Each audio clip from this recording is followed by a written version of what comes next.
profesor de Relaciones Internacionales, a quien por cierto me da mucho gusto saludar en este inicio de 2026 y con quien abordaremos además este tema. Jesús, ¿cómo estás? Muy buenos días, un gusto saludarte, feliz año. Hola Nidia, buenos días, feliz año para ti, para todo tu equipo, para toda tu audiencia y bueno, contento de estar con ustedes como años anteriores. Iniciamos además de manera internacional, muy movido este 2026, Jesús, con esta intervención de Estados Unidos en Venezuela, la captura de Nicolás Maduro. Cuéntanos desde la perspectiva de derecho internacional, ¿cómo se evalúa este tema por parte de Estados Unidos? Ya hemos visto, leído, escuchado varias reacciones sobre el tema.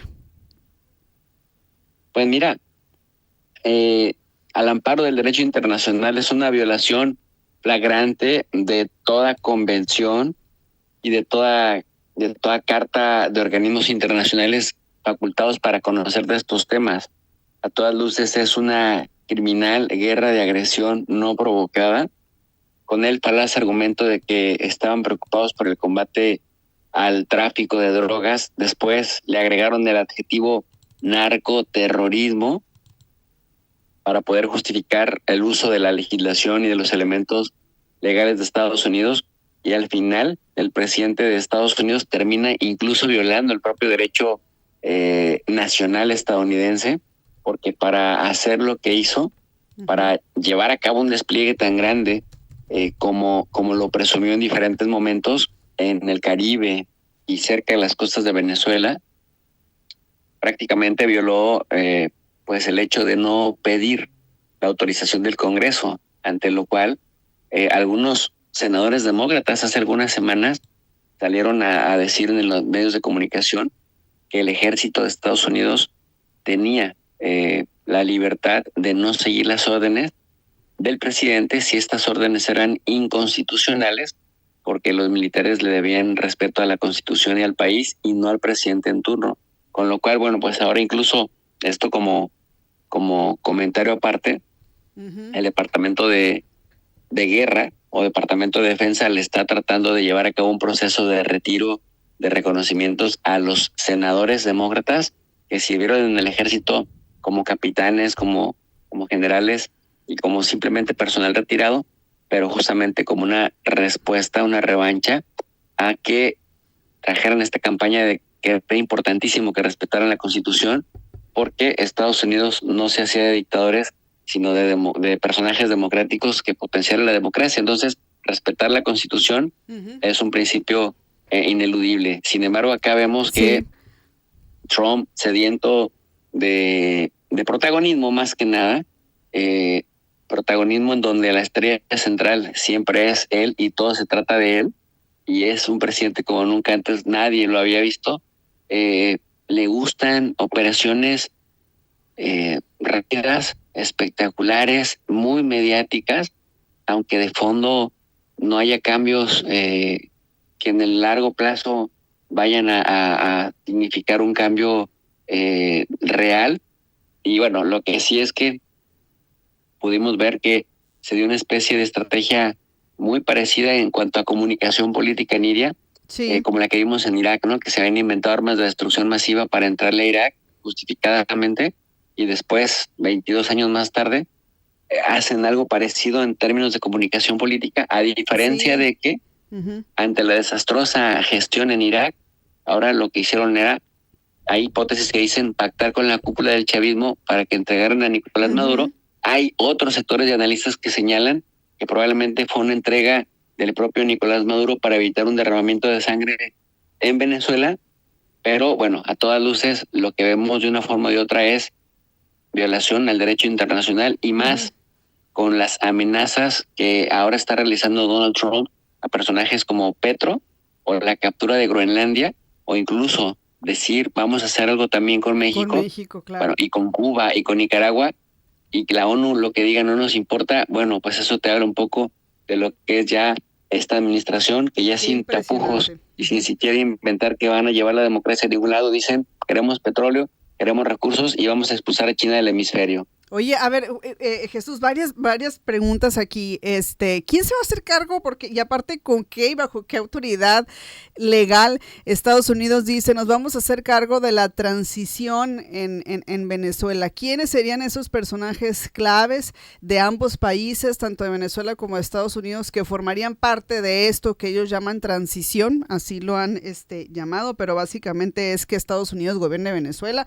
o no sé si tú lo veas de esa manera. Eso por un lado, y por otro lado, ¿qué le espera a Nicolás Maduro? Porque Nicolás Maduro, entendemos, y su esposa ya están en los Estados Unidos, están en Nueva York. ¿Qué les espera a ellos? Comienzo por la primera pregunta.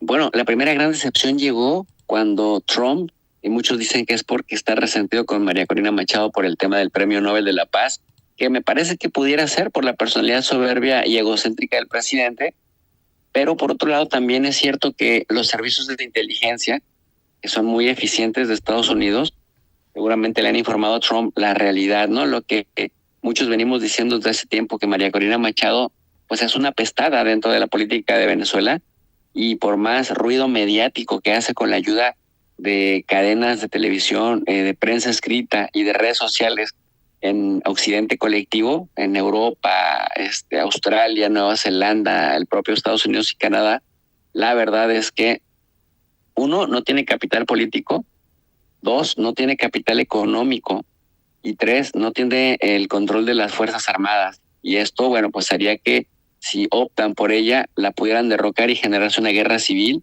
de dimensiones desconocidas. Después, entonces, si Trump descarta a María Corina Machado por su aversión personal contra ella, pero también por lo que ya acabo de mencionar, dicen, bueno, pues alguien que tenga la capacidad para controlar, apaciguar a las masas, para controlar a las Fuerzas Armadas de Venezuela, que por más inédito, por más increíble, Nidia, que parezca, más surrealista, que son unos pasguatos los soldados venezolanos, la verdad es que no. Venezuela tiene un ejército fuerte, muy organizado, en control de toda la situación en Venezuela, y por eso también se especula de una posible traición o de una entrega del propio presidente, pero porque no hubo ni siquiera capacidad de respuesta, a pesar de que tienen material para haber bajado esos helicópteros que tan tranquilamente se pasearon por Caracas.